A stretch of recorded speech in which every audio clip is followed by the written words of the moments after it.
Saja karena hari semakin siang. Assalamualaikum warahmatullahi wabarakatuh.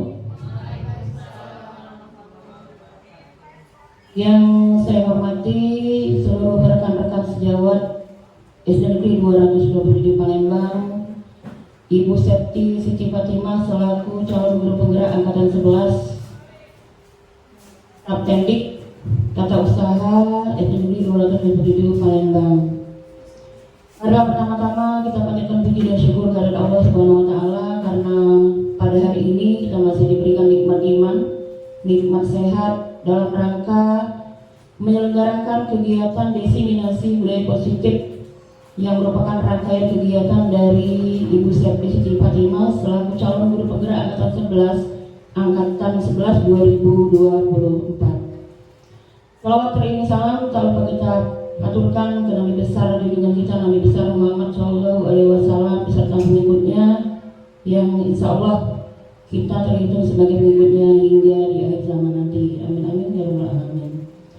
Bapak Ibu yang saya hormati, adapun peruntung acara kita hari ini adalah yang pertama pembukaan, yang kedua nanti pengarahan yang mewakili dari kepala sekolah yang nantinya akan saya laksanakan sendiri kegiatan itu, kemudian nanti dilanjutkan dengan paparan yang akan diberikan oleh Ibu Septi Siti Fatimah selaku calon guru penggerak angkatan 11 dengan tajuk diseminasi budaya positif. Marilah demi berkahnya acara ini kita sama-sama mengucapkan lafaz basmalah. Bismillahirrahmanirrahim. Baik Bapak Ibu, saya langsung saja karena sebelum ini memang sudah ada kontak bicara dengan saya ya, yang kebetulan Bu Septi memberikan kepercayaan ini kepada saya, meskipun di antara rekan-rekan yang lain pun saya nilai itu lebih ada yang punya kemampuan untuk mengawali kegiatan Bu Septi di hari ini, yaitu menginformasikan diseminasi budaya positif yang ada di SD negeri kita. Baik, sekilas pandang saja, kalau dikatakan diseminasi itu adalah penyampaian informasi dari seseorang yang kemungkinan informasi itu bisa kita laksanakan nantinya di lingkungan sekolah, terutama di kelas, agar siswa yang kita berikan diseminasi budaya positif itu akan berangsur-angsur mengikuti kegiatan budaya positif yang sifatnya merubah baik karakter maupun kemampuan lain, agar peserta didik itu mengubah kebiasaan yang tidak baik menuju kebiasaan yang lebih baik lagi. Itu yang dikatakan diseminasi. Kalau dikatakan budaya positif, Bapak Ibu sudah bisa melihat tidak lanjutnya sekolah itu banyak bermula dari siswa atau peserta didik masuk ke lingkungan sekolah itu sudah dimulai dengan salam, kemudian senantiasa menuturkan kata-kata sopan, kemudian memberikan sapaan terhadap para guru, termasuklah memiliki sikap-sikap yang santun, baik itu berlaku pada teman, guru maupun seluruh warga sekolah yang ada di lingkungan sekolah kita. Nah, kita lanjutnya ke kelas. Itu pembiasaan dilakukan di awal mulai jam ke-0. Ya, di tiap-tiap kelas itu sudah ada peraturan kelas dan kesepakatan kelas. Nah, itulah yang harus dijalankan di tiap-tiap kelas. Mulai dari kegiatan jam ke-0 mungkin berdoa, tadarus mungkin, kemudian disusul dengan, kalau di K13 itu ada menyanyikan lagu wajib, itu tidak terpaku hanya lagu kebangsaan saja, bisa di kolaborasi dengan lagu wajib lain. Kemudian setelah itu dilanjutkan dengan menyanyikan Mars P3, Mars PPK. Kemudian tepuknya, ada salamnya, itu semua merupakan budaya positif yang harus ditumbuh kembangkan di kelas masing-masing. Kalau Ibu Rumar yang saya dengar dan saya lihat itu sudah mulai menemukan profil pelajar Pancasila, mulai dari penyanyi, kemudian ada beberapa untuk tepuk, yaitu yang hubungannya ada ke kurikulum Merdeka. Nah, tindak lanjut di pembelajaran, mungkin budaya positif yang harus ditumbuh kembangkan adalah budaya berani, kemudian budaya malu. Kemudian ada lagi yang namanya kegiatan yang sifatnya ketika anak merasa lelah belajar itu mungkin bisa disisipi dengan ice breaking. Nah, di ice breaking itu boleh kita sisipi dengan budaya positif, hal-hal yang membangkitkan semangat namun mempunyai nilai yang berpatokan pada 5 sila dalam Pancasila. Itu kira-kira yang menurut saya yang mungkin bisa kita lakukan di dalam kelas. Nah, budaya positif itu tidak hanya dilakukan oleh peserta didik, namun wajib juga dilakukan dan dicontohkan oleh para guru. Ya, misalnya kalau di aturan sekolah kita datang tepat waktu, kemudian tahu tupoksi masing-masing sesuai dengan tingkatan kelas, kemudian tahu tugas tambahan masing-masing, bertanggung jawab atas tugas apa yang diembankan pada kita selaku ASN maupun P3K. Nah, mungkin budaya yang lain bisa ditumbuh kembangkan ke anak-anak. Ya, di antaranya memiliki sikap malu ketika barang itu bukan milik kita. Ya, itu patut ditekankan untuk sikap budaya positif. Kemudian di pembelajaran pada saat ulangan, jangan dibiasakan anak mencontek. Ya, bekerjalah sesuai dengan kemampuan anak itu sendiri. Ya, baik guru hasil maupun tidak lanjutnya mungkin kurang berhasil, mungkin itulah yang bisa memacu kemampuan anak untuk lebih giat lagi belajar dalam mengisi prestasinya di kemudian hari. Nah, tidak lanjut dari budaya positif itu bukan hanya sekadar teori, harus diterapkan di perilaku, sikap, terlebih lagi di karakter, karena apapun yang kita tuliskan nanti Bapak Ibu itu akan tercermin di rapor mereka ketika menerima rapor. Pembuktiannya diharapkan budaya positif yang sudah dilakukan itu memang betul dilaksanakan, bukan hanya di sekolah, tetapi akan diterapkan di lingkungan keluarga masing-masing. Saya kira itu saja pengarahan dari saya di awal. Pada saatnya nanti mari kita sama-sama mendengarkan paparan yang akan dilaksanakan oleh Bu Septi. Mudah-mudahan paparan yang beliau berikan nanti bermanfaat bagi kita yang kemungkinan nanti akan mengikuti CGP Angkatan 12 di tahun yang sama. Lebih kurang saya mohon maaf, bila pada Allah saya mohon ampun. Saya ini dengan billahi taufiq wal hidayah. Wassalamualaikum warahmatullahi wabarakatuh. Silakan Bu Septi untuk melanjutkan ke paparan selanjutnya.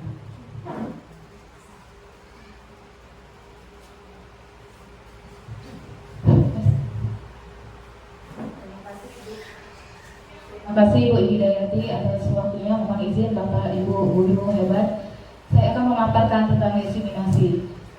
Sebelumnya pantun dulu ya, dalam cakep. Nenek-nenek naik sepeda, giginya ompong semua. Mari buka presentasi dengan doa untuk kelancaran acara kita. Bismillahirrahmanirrahim. Assalamualaikum warahmatullahi wabarakatuh. Alhamdulillahirabbil alamin. Assalatu wassalamu ala asrofil anbiya'i wa mursalin wa ala alihi wa sahbihi ajmain. Ba'du. Puji syukur kehadiran Allah Subhanahu wa taala atas berkat rahmat dan karunia-Nya kita dapat berkumpul di sini dengan acara kegiatan definisi budaya positif. Walaupun cuacanya sangat panas, saya mengucapkan banyak terima kasih atas waktu dan kesempatan Bapak Ibu untuk mengikuti kegiatan diseminasi. Salawat serta salam senantiasa tercurah pada junjungan Nabi besar kita, Nabi agung kita, Nabi Muhammad Sallallahu Alaihi Wasallam. Sebelum memulai, marilah kita bersama-sama membaca lafaz basmalah. Bismillahirrahmanirrahim. Mohon izin Bapak Ibu untuk berdiri SDG karena cuacanya mungkin panas, biar menghilangkan rasa kantuk.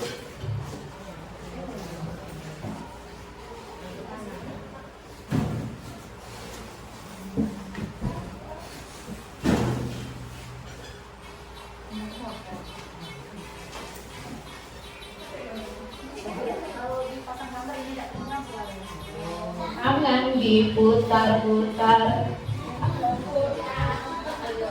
tangan diputar-putar, pegang lalu. Tangan diputar-putar, pegang lalu.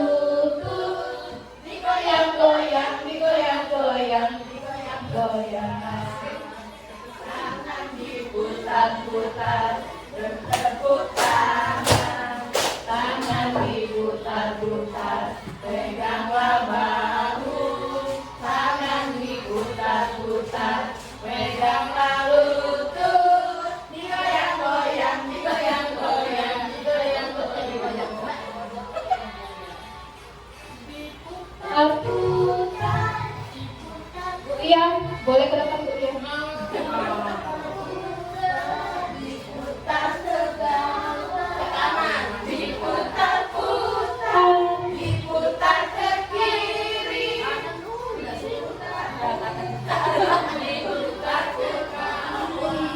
Oke, terima kasih untuk kita semua.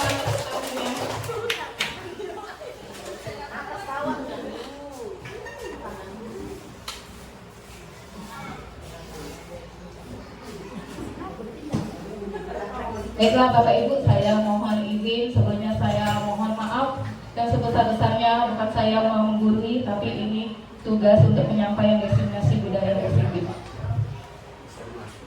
Sebelumnya perkenalkan ada Ibu Fasilitator, yaitu Ibu Kurniawati, dan pengajar praktik Ibu Sri Mulyati, dan saya sendiri Ibu Sri. Budaya positif. Sebelumnya ada yang tahu budaya positif itu apa? Sesuatu yang mengandung nilai pembelajaran. Terima kasih Bu Ida. Nilai-nilai yang mengandung dalam kehidupan sehari-hari. Adapun latar belakang dari budaya,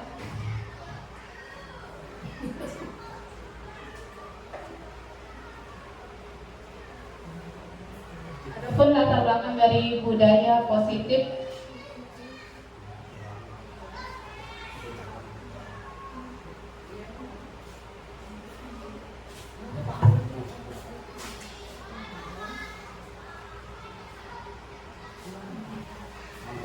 Bapak Ibu ada kesalahan teknis.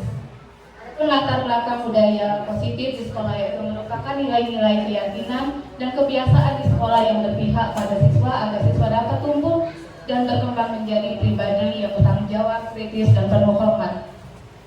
Pada intinya pemikiran Ki Hajar Dewantara Guru sebagai penuntun siswa menuju kebahagiaan dan keselamatan dengan memperhatikan kodrat anak dan kodrat zaman, yaitu kodrat alam dan kodrat zamannya.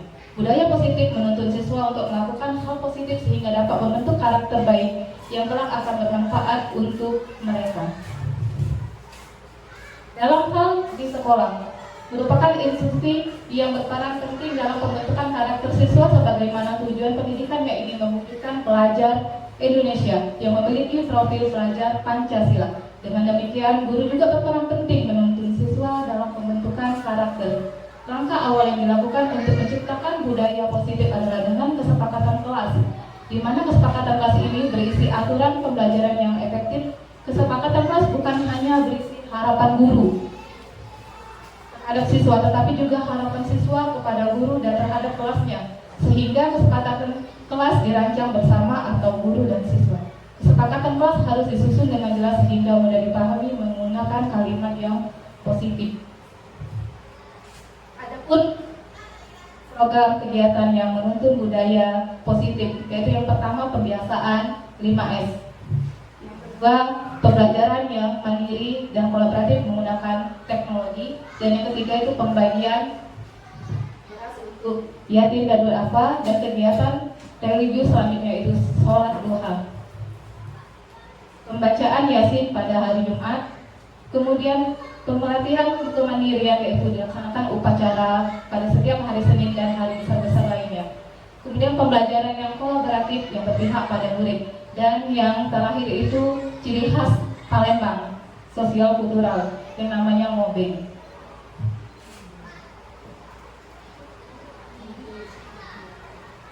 Dan kegiatan selanjutnya itu ekstrakurikuler, pramuka, dan kegiatan P5 gelar karya di Transmart. Dan yang selanjutnya yaitu memperingati Hari Besar Islam, acara Maulid Nabi dan Isra Mi'raj. Selanjutnya profil pelajar Pancasila, karena ini sudah kurikulum merdeka. Ada 6 dimensi yang harus kita pahami.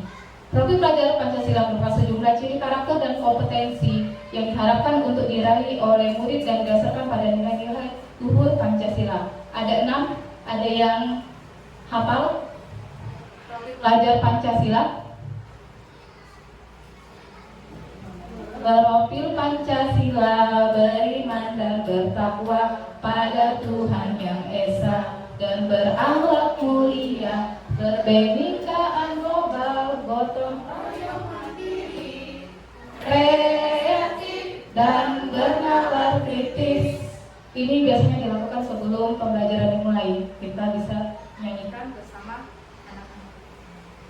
Konsep budaya positif, yaitu yang pertama perubahan paradigma, yang kedua disiplin positif, nilai-nilai kebajikan, kebutuhan dasar manusia, motivasi perilaku manusia, posisi kontrol guru, keyakinan kelas, dan yang terakhir segitiga restitusi. Perubahan menurut Ki Hajar Dewantara, menuntun segala yang ada pada anak agar mereka mencapai keselamatan dan kebahagiaan yang setinggi-tingginya, baik sebagai manusia maupun anggota masyarakat. Dalam upaya mendidik murid, Ki Hajar Dewantara berpendapat bahwa pendidikan harus selalu berpegang pada kodrat alam dan kodrat zamannya.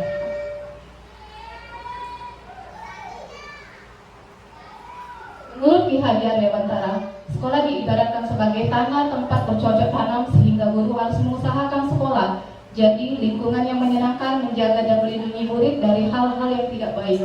Dengan demikian karakter murid tumbuh dengan baik. Sebagai contoh, murid yang tadinya malas menjadi semangat, bukan kebalikannya. Murid akan mampu menerima dan menyerap suatu pembelajaran bila lingkungan di sekelilingnya terasa aman dan nyaman.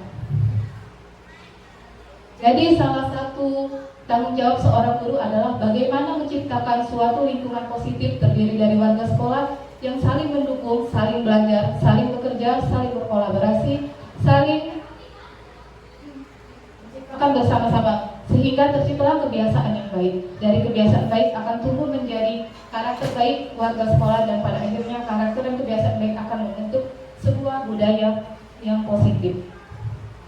Adapun paradigma perubahan yang dahulunya yang pertama berpusat pada guru, sekarang berpusat pada murid. Yang kedua menuntut murid untuk bisa, sekarang menuntun murid untuk mencapai tujuan belajar.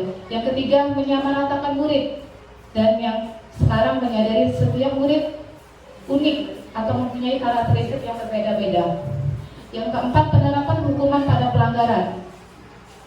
Kalau sekarang penerapan posisi kontrol dan restitusi. Yang kelima pembelajaran yang menonton atau membosankan. Sedangkan yang sekarang pembelajaran beragam dan menyenangkan dengan menggunakan model atau metode yang relevan sesuai dengan materi yang diajarkan. Yang keenam berfokus pada penyelesaian materi. Kalau sekarang berfokus pada makna belajar. Yang terakhir kurang memperhatikan kebutuhan murid. Sekarang berpihak pada murid atau yang disebut dengan student center. Adapun miskonsepsi tentang teori kontrol, yang pertama ilusi guru mengontrol murid. Yang kedua ilusi bahwa semua penguatan positif, efektif, dan bermanfaat. Yang ketiga, ilusi bahwa kritik dan membuat orang merasa bersalah dapat menguatkan karakter. Dan yang keempat, ilusi bahwa orang dewasa memiliki hak untuk memaksa. Lanjut, disiplin positif.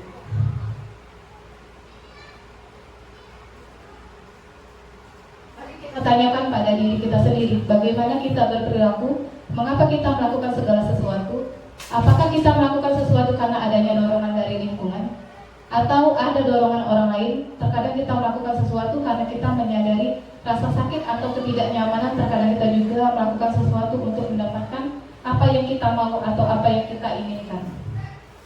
Disiplin positif dan nilai kebajikan universal. Ketika mendengar kata disiplin, apa yang terbayang di benak Bapak Ibu?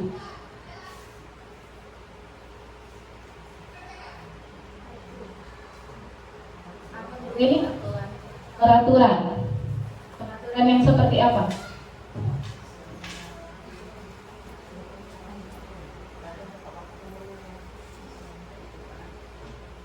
Peraturan datang tepat waktu. Oke, terima kasih Bu Penny. Untuk menjadi seorang murid, seorang harus paham betul alasan mengapa mereka mengikuti suatu ajaran tertentu. Sehingga motivasi yang terbangun adalah motivasi intrinsik, bukan ekstrinsik. Intrinsik berarti di dalam diri mereka sendiri. Kalau ekstrinsik berarti dia dipengaruhi oleh lingkungan luar. Sebagai pendidik, tujuan kita adalah menciptakan murid yang memiliki disiplin diri sehingga mereka bisa berperilaku dan mengacu pada nilai-nilai kebajikan universal dan memiliki motivasi intrinsik dan ekstrinsik. Disiplin positif yang diterapkan untuk membangun budaya sekolah yaitu ada 6. Yang pertama, keyakinan kelas bersifat lebih rinci dan konkret daripada peraturan. Yang kedua, keyakinan kelas berupa pernyataan-pernyataan yang universal. Yang ketiga, pernyataan keyakinan kelas dibuat dalam bentuk positif. Yang keempat, keyakinan kelas hendaknya tidak terlalu banyak sehingga bisa diingat dan dipahami oleh warga di kelas. Yang kelima, keyakinan kelas hendaknya sesuatu yang bisa diterapkan di lingkungan. Dan yang terakhir, semua warga kelas hendaknya ikut berkontribusi dalam pembuatan keyakinan kelas. Selanjutnya tentang kebutuhan dasar manusia.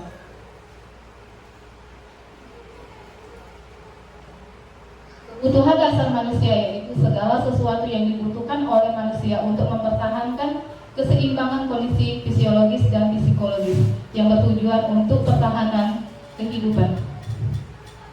Ada 5 kebutuhan dasar manusia. Yang pertama yaitu bertahan hidup. Bertahan hidup yang seperti apa? Kita membutuhkan makan, pakaian, tempat tinggal, keamanan, dan kesehatan.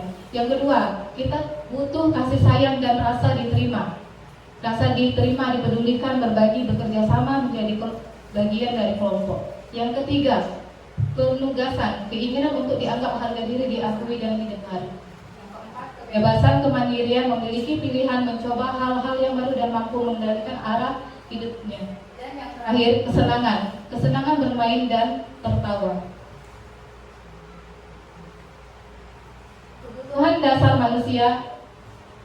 Seorang murid tidak merasa diterima oleh teman-temannya. Kebutuhan akan kasih sayang dan rasa diterima tidak terpenuhi.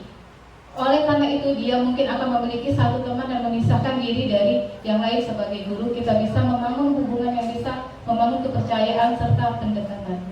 Semua orang senantiasa berusaha untuk memenuhi kebutuhannya dengan berbagai cara.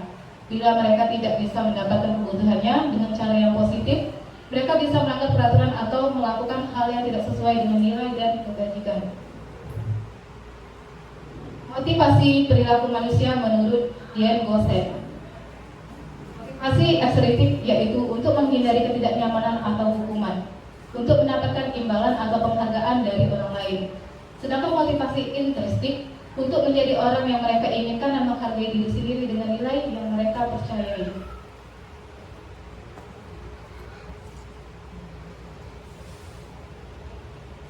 Tujuan dari motivasi perilaku manusia yaitu menanamkan motivasi pada murid untuk menjadi orang yang mereka inginkan dan menghargai diri sendiri dengan nilai yang mereka percayai.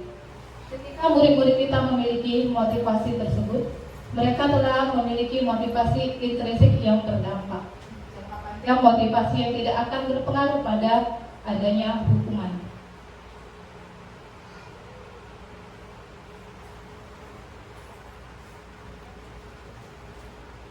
Motivasi perilaku manusia. Sebagai seorang guru, saat Anda hadir mengajar di kelas tepat waktu, motivasi apa yang mendasari tindakan Anda? Yang pertama, apakah Bapak Ibu datang tepat waktu karena tidak ingin ditegur oleh atasan? Yang kedua, apakah Bapak Ibu ingin mendapatkan pujian dari atasan? Yang ketiga, Bapak Ibu ingin menjadi orang yang menghargai waktu, menghargai diri sendiri sebagai teladan murid? Karena Bapak Ibu percaya tindakan Bapak Ibu sebagai guru dicontoh oleh murid-murid.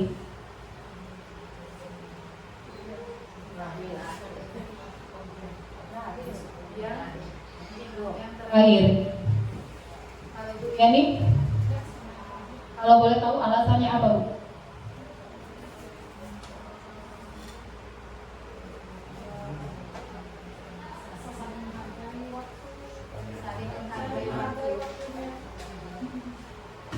Ada yang berpendapat lain? Bisa dicontoh sama muridnya. Ya, terima kasih Bu Lika sama Bu Ian.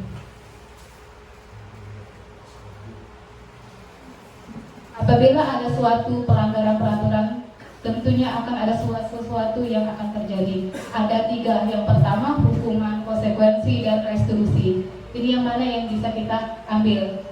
Kita kembali ke hukuman.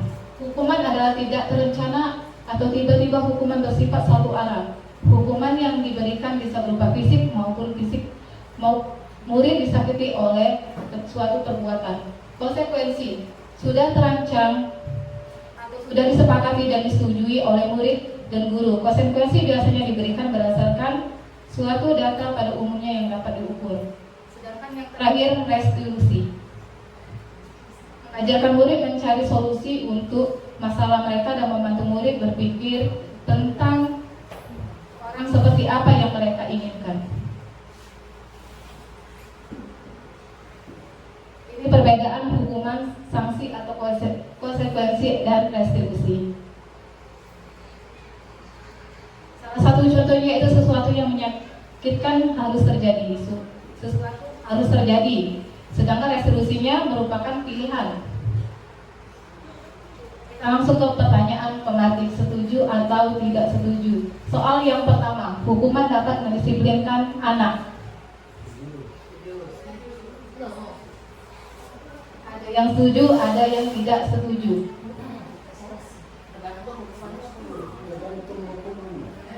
Hukumannya itu secara umum. Hukuman dapat mendisiplinkan anak.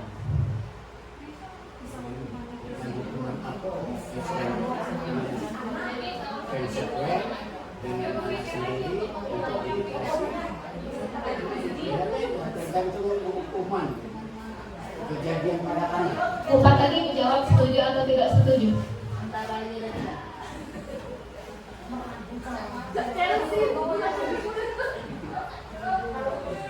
Jadi setuju. Setuju. Setuju. Sesuai dengan perbuatan si anak. Setuju. Ada yang tidak setuju?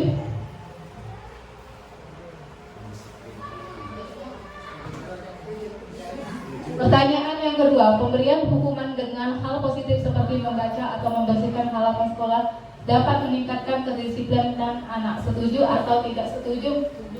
Setuju. Alasannya? Lagi. Supaya bisa cepat baca. Soal yang ketiga, memberi penghargaan dapat meningkatkan motivasi belajar anak. Setuju atau tidak setuju? Tapi ini penghargaannya. Penghargaannya Pak ya. Karena dia bukan dikasih, tapi melihat penghargaan kepada anak tersebut sehingga kita lihat anak itu bisa berubah. Kita lakukan pasti dapat imbalan gitu ya. Bukannya yang dedikasi, kalau dedikasikan tidak ada apa-apa, tidak ada timbal balik umpan baliknya Pak ya. Ya, ada bagusnya ya dedikasi karena di SD ini didik karena dedikasi. Benar, ibu itu benar dedikasi. Terima kasih Pak Ilham. Dedinya.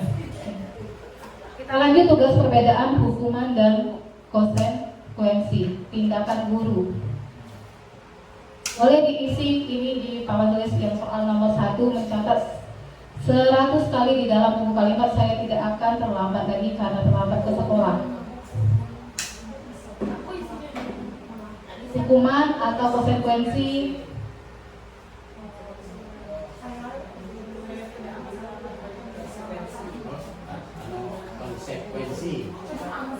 Konsekuensi.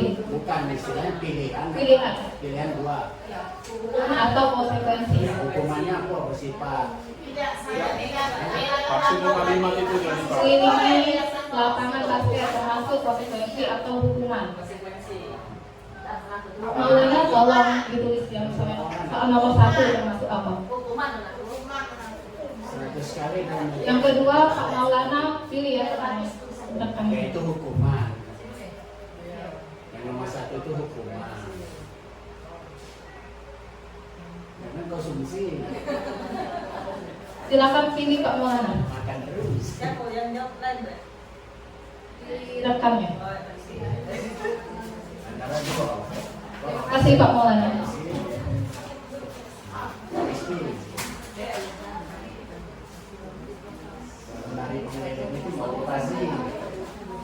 Hari mengelilingi lapangan basket. Pastinya ini. Olahraga.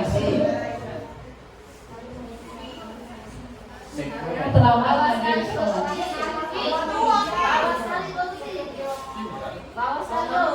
Iya nomor 2 di sana.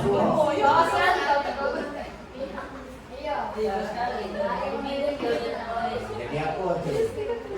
dedikasi.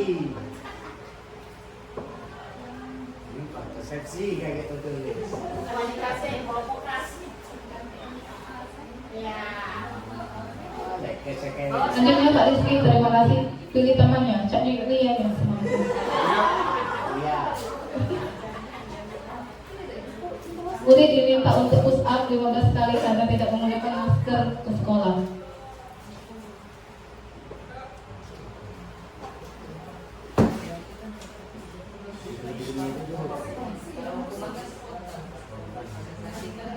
Kami pilih Bu Lia. Terima kasih sudah mengisi.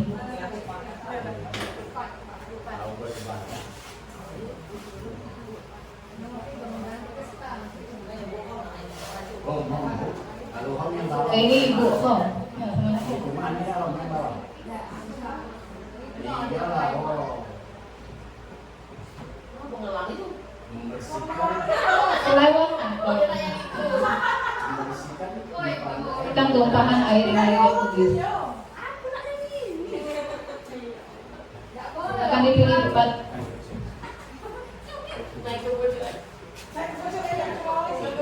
Tak boleh paksa, aku nih.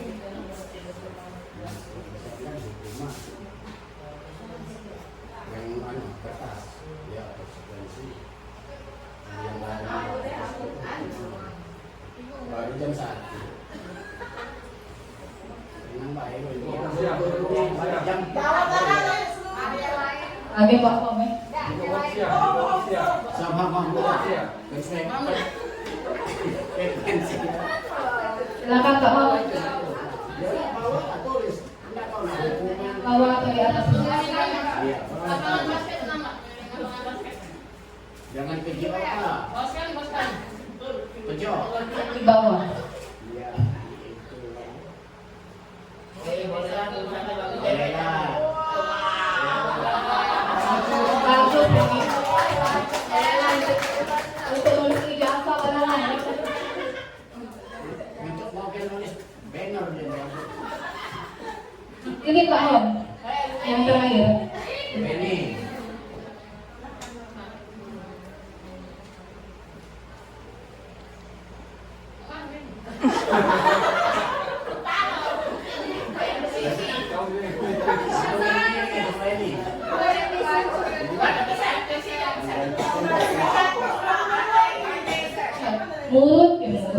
Murid disuruh untuk tidak mengenakan sepatu sehari di sekolah karena tidak mengenakan sepatu hitam.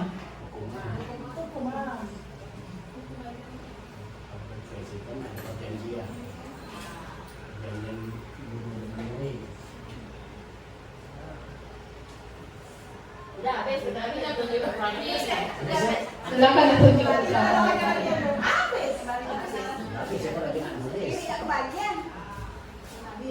Kita lihat ya jawabannya. Betul atau benar?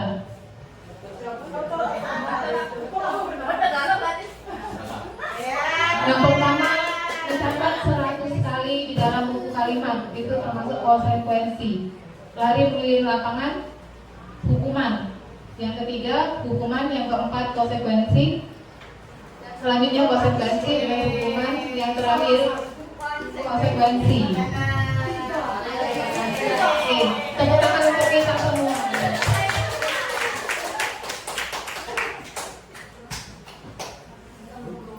Kasus selanjutnya, murid sering tidak selesai mengerjakan soal latihan. Sering nggak ini? Sering. Hampir setiap hari. seminggu sekali sebulan Adapun perbedaan hukuman, yaitu guru menghukum siswa dalam push up sebanyak 30 kali, guru marah dan murid takut. Konsekuensi pulang lebih lama untuk menyelesaikan soal yang diberikan guru tegas dan murid menghormati peraturan. Si guru menanyakan keyakinan kelas atau dirinya membantu murid menyelesaikan masalah guru terbuka dan menghormati dirinya. Kalau restitusi menekankannya. Adapun 5 posisi kontrol. Yang pertama, penghukum. Itu bisa menggunakan hukuman fisik. Contohnya seperti apa hukuman fisik? Lari, ya push up.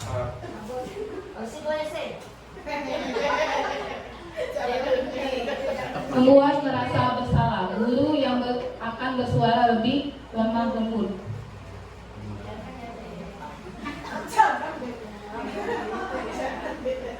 Yang ketiga, teman.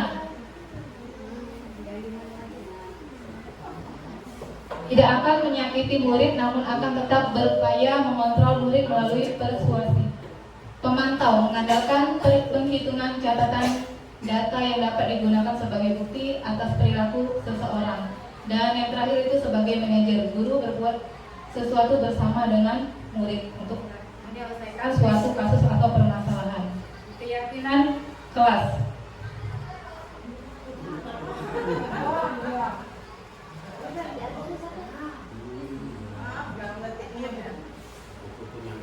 Mengapa keyakinan kelas? Mengapa tidak peraturan kelas? Apa perbedaannya Bapak Ibu keyakinan dan peraturan di kelas?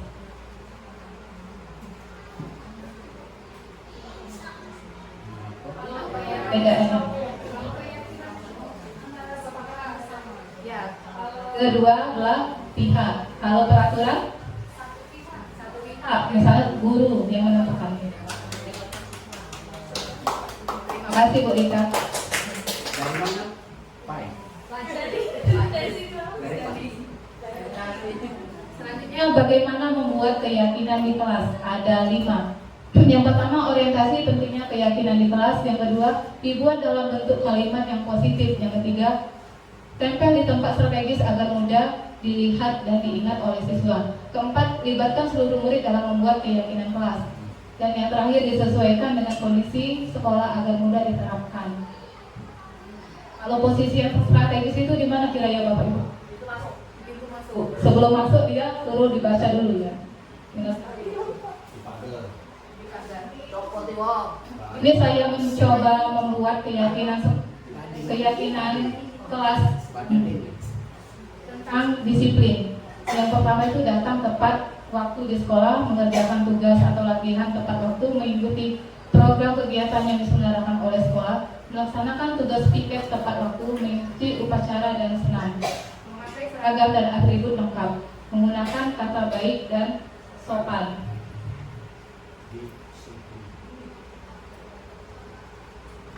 Metode pendalaman keyakinan melalui tampak seperti dan tidak tampak seperti. Salah satu contohnya yaitu format tampak seperti datang tepat waktu, tidak tampak seperti sering hadir terlambat.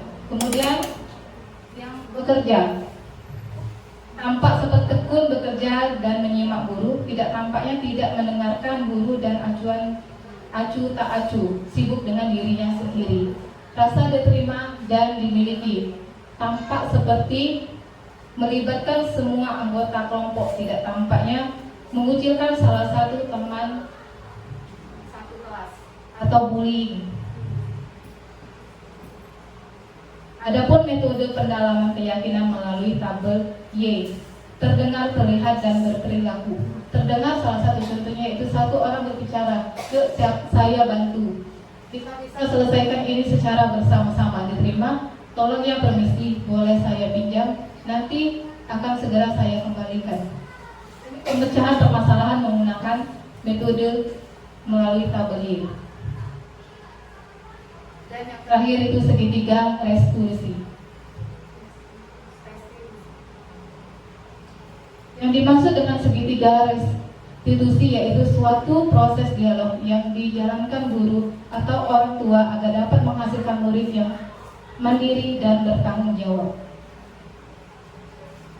Permasalahan pada tingkat restitusi yaitu ada 3. Yang pertama, kita harus menstabilkan identitas. Yang kedua, validasi tindakan. Yang terakhir, menanyakan keyakinan.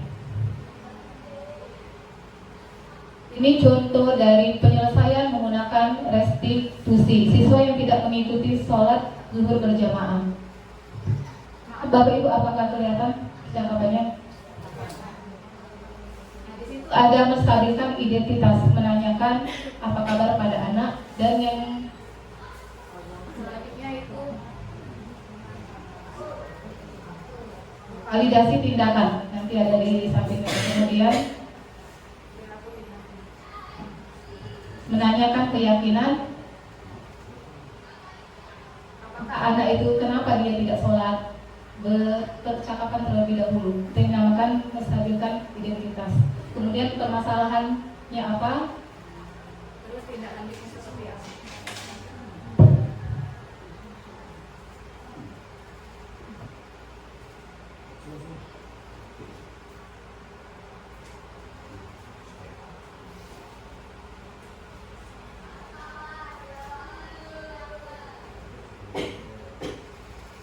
Sudah ya Bapak Ibu. Validasi tindakan yang salah. Kenapa dia tidak sholat zuhur Jamaah alasannya mau pulang. Dan banyak kasus-kasus pastinya yang ada di sekolah. Bukan hanya sholat zuhur, mungkin datang terlambat, tidak memakai seragam, tidak mengerjakan PR, mencontek, dan masih banyak kasus yang ada di sekolah.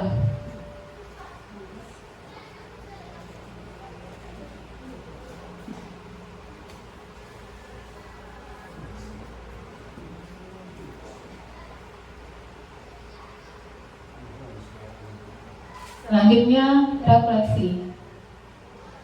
Ada 3 refleksi. Yang pertama, perasaan saya setelah mengikuti diseminasi atau pemimbasan ini. Setelah mengikuti materi diseminasi, pada akhirnya saya jadi paham bahwa yang ketiga saya akan lakukan setelah ini. Apa yang akan dilakukan? Mungkin karena ada waktu, mungkin bisa nulis di kertas ini dan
Ibu kalau sudah tolong ditempel.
Terima kasih Bapak Ibu sudah merefleksikan materi kali ini karena kita masih ada waktu dengan materi yang kita paparkan tadi.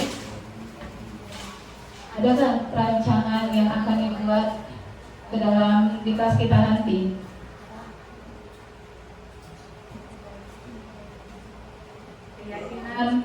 Keyakinan di dalam kelas. Kalau Bu Yeni mengampu di kelas 6, kira-kira keyakinan di kelas seperti apa yang akan diterapkan oleh Bu Yeni?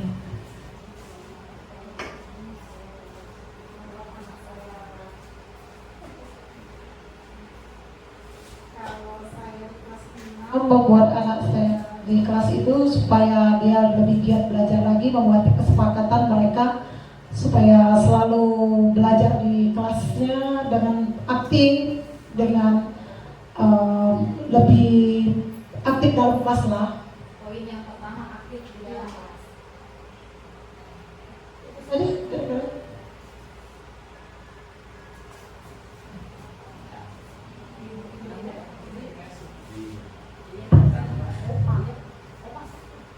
Kalau di kelas mudah-mudahan Bu Septi ini baru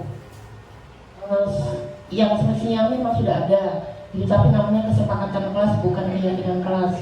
Mungkin nanti diubah sesuai. Mungkin yang pertama itu penerapan ke pembiasaan yang real di awal itu, penekanan di adab ketika bertemu teman di dalam kelas, itu yang pertama. Kemudian sopan santun terhadap guru, kemudian aktif dalam pembelajaran, kemudian baru ke disiplin waktu, mematuhi tata tertib sekolah, dan terakhir mungkin lebih ke penekanan ke memiliki adab ke orang tua yang mungkin akan diterapkan di lingkungan keluarga ketika mereka pulang menuju rumah masing-masing. Itu saja Bu Septi. Bu Ida, keyakinannya sangat bagus sekali. Ada yang ingin menyampaikan kembali? Kelas 5, kelas 4, kelas 3, kelas 2. Apakah sudah cukup?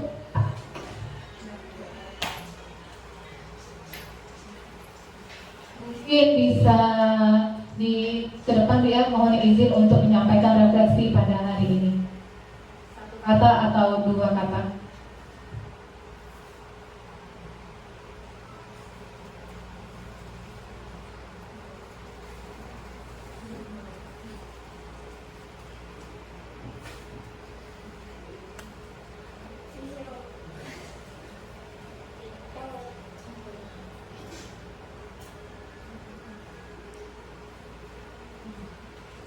Boleh dibaca kembali yang refleksinya ini.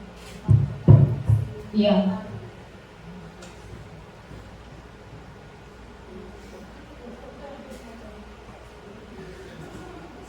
Boleh lewat dari ini ya, kalau misalnya sesuai dengan refleksi kita.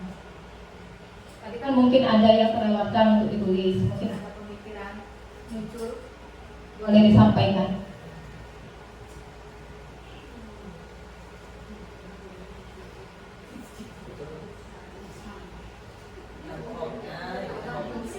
Paham boleh? Ya dibacakan saja boleh.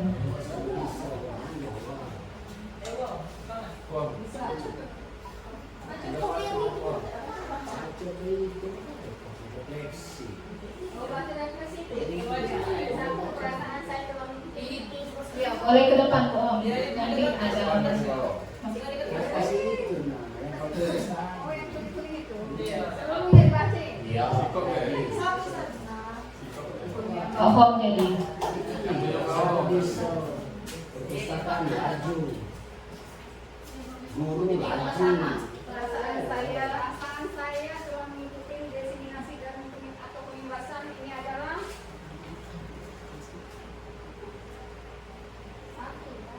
satu perasaan telah mengikuti desiminasi dan pembahasan ini adalah sangat senang menambah ilmu dan boleh ditunjuk dulu teman yang teman dari support.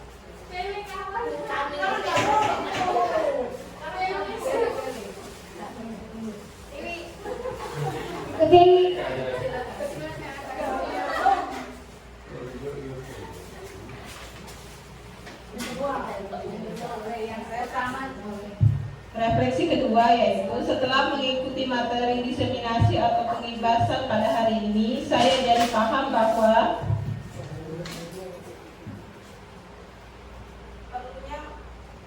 perlunya menciptakan budaya positif di kelas. Untuk yang ketiga,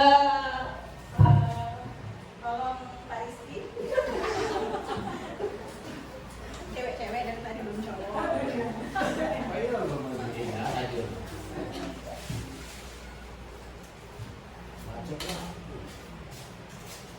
Dan ketiga yang akan saya lakukan setelah ini adalah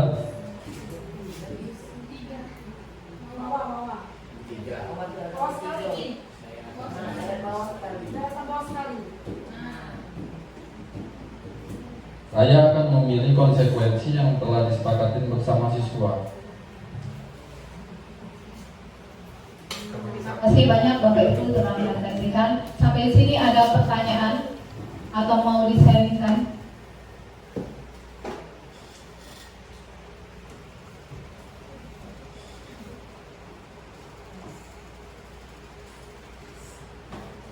Apakah ada pertanyaan atau mau sharing-sharing?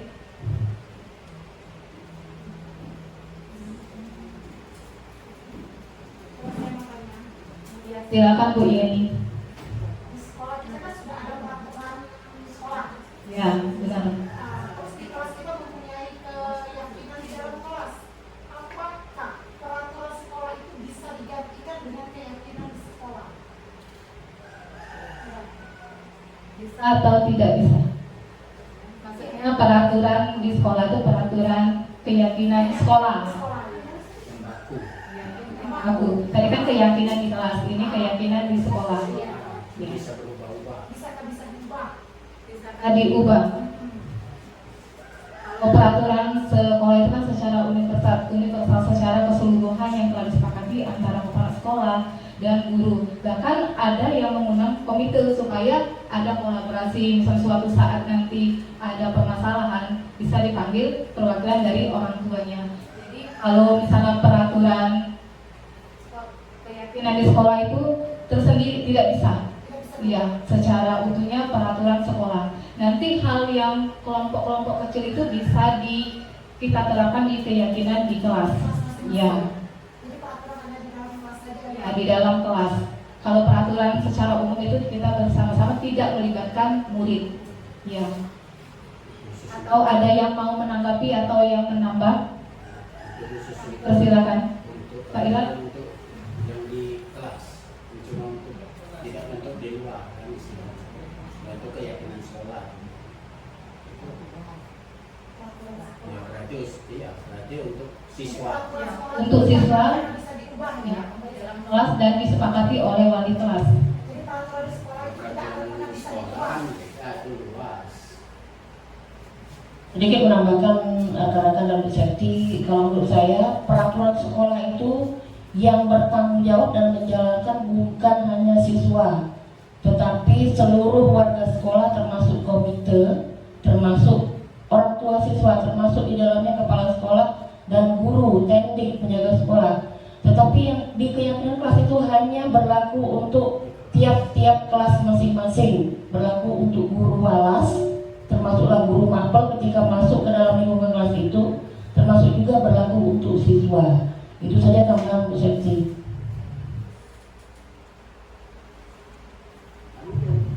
Terima kasih Bu Ida telah menambahkan. Tentang peraturan sekolah dan keyakinan di kelas.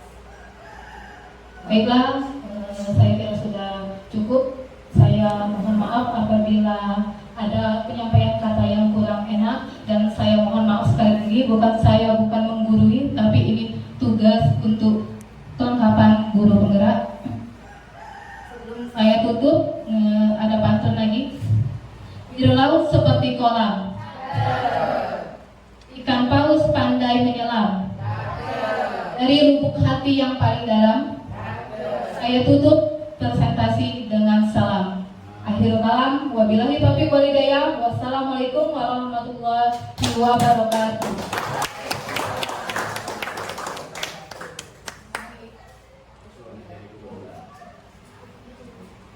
Datang Pak.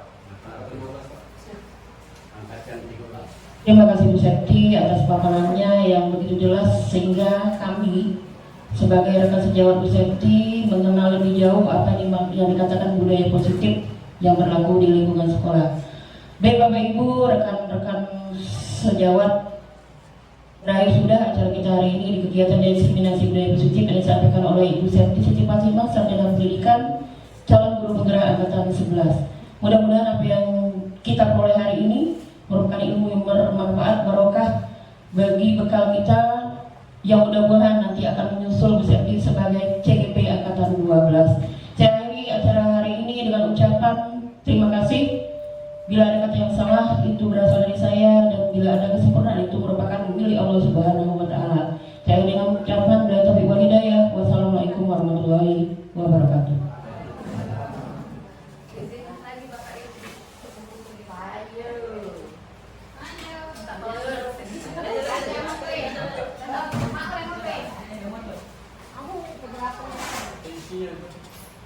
Bu Septi masih direkam? Atau sudah?